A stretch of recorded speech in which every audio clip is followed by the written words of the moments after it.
Hello everyone.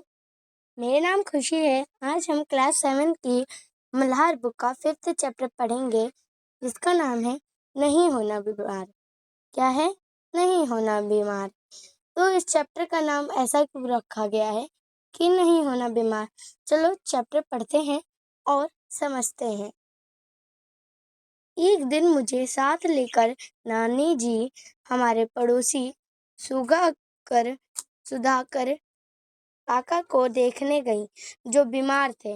वे अस्पताल में भर्ती थे। अस्पताल जाने का यह मेरा पहला अवसर था।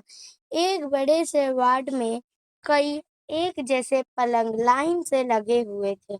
सब पर एक जैसी सफेद चादर और लाल कंबल, सफेद दीवारें, ऊंची छत, खिड़कियों पर हरे पर्दे और फर्श एकदम चमकता हुआ।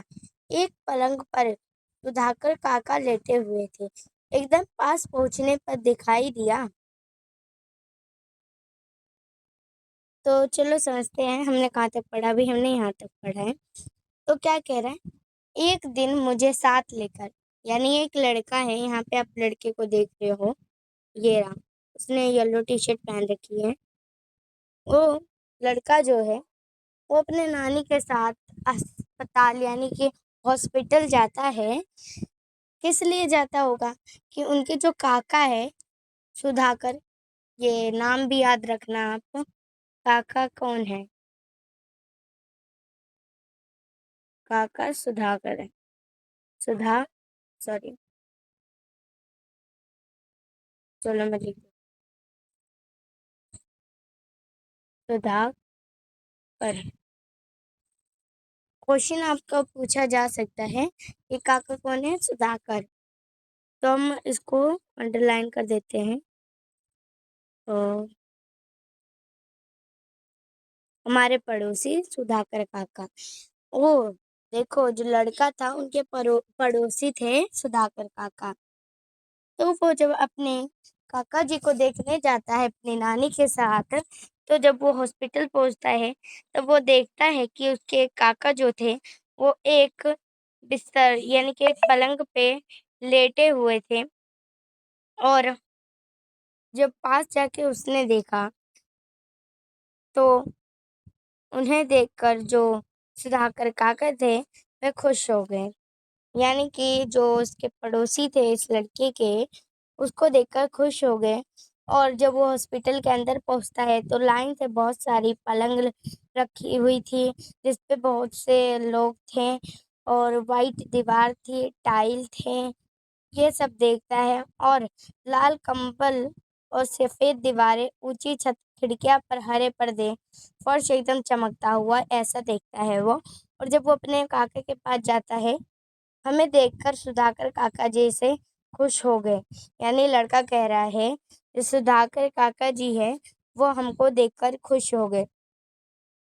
हमें देखकर सुधाकर काका जैसे खुश हो गए।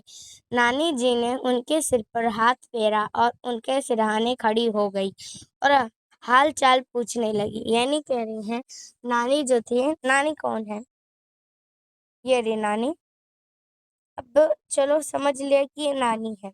अब ये भी पूछा जा सकता है कुछ क्वेश्चंस कि दीवारें कैसी थी, किस रंग की थी, पलंग खिड़की पे कौन से कलर के पर्दे लगे हुए थे, टाइल कैसा था, और जो सुधाकर काका है वो किस कलर के कंबल से थे ओढ़े हुए। और ये भी पूछा जा सकता था सुधाकर काका जो है वो उस लड़के के क्या लगते हैं। फिर ये चलो मान लिया क्या लगते हैं, काका लगते हैं यानी पड़ोसी हैं। और तब वो एक और क्वेश्चन पूछा जा सकता है कि नानी ने किस कलर का कपड़ा पहना है। तो आपको लिखना होगा कि नानी ने पर्पल कलर का कपड़ा पहना है। चलो आगे पढ़ते हैं। नानी जी जो थी उन्होंने काका के सिर पे हाथ फेरा और खड़ी हो गईं और उनसे क्या कहने लगी, हाल चाल पूछने लगी। अस्पताल का माहौल मुझे बहुत ही अच्छा लग रहा था। बड़ी बड़ी खिड़कियों के पास हरे हरे पेड़ झूम रहे थे। ट्रैफिक का शोरगुल, ना धूल, ना मच्छर मक्खी, सिर्फ लोगों के धीरे धीरे बातचीत करने की धीमी धीमे गुनगुन, बाकी एकदम शांति।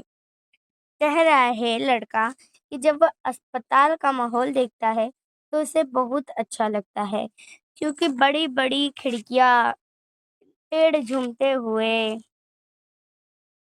ना कोई शोर, ना ट्रैफिक का शोर, ना धूल उड़ने का, ना मच्छर मक्खी परेशान करे, सिर्फ और सिर्फ लोगों की धीरे धीरे बातचीत करने की धीमी धीमी गुनगुन, यानी आवाजें आ रही थी।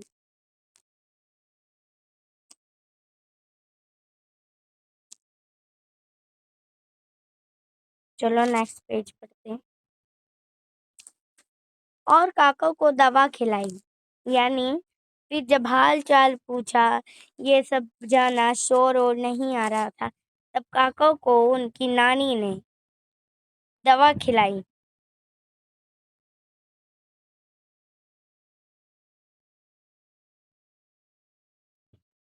दवा खिलाई उसके बाद नानी जी काका के लिए साबूदाने की खीर बनाकर लाई थी। नर्स से पूछा कि खिला दूं क्या? यानी जी कि कह रही हैं नानी नर्स से पूछकर कि मैं साबूदाने की खीर लाई हूँ, क्या मैं इनको खिला दूं, यानी सुधार काका को खिला दूं। नर्स के हाँ कहने पर उसके जाने के बाद नानी जी ने चम्मच से धीरे धीरे काका को साबूदाने की खीर खिलाई, यानी नानी ने धीरे धीरे चम्मच से काका को खीर खिलाई। काका ने बहुत स्वाद लेकर खीर खाई, यानी जो सुधाकर काका थे उन्होंने स्वाद लेकर बहुत अच्छे से खाया।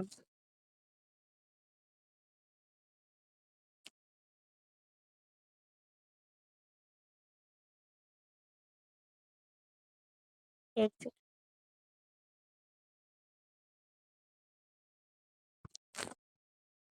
क्या ठाठ है बीमारों के भी, मैंने सोचा ठाठ के साफ सुथरे बिस्तर पर लेटे रहो और साबूदाने की खीर खाते रहो।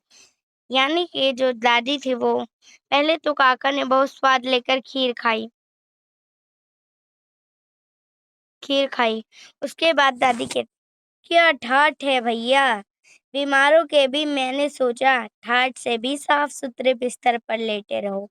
यानी कह रही हैं कि ठाठ से भी साफ सुथरे बिस्तर पर लेटे रहो।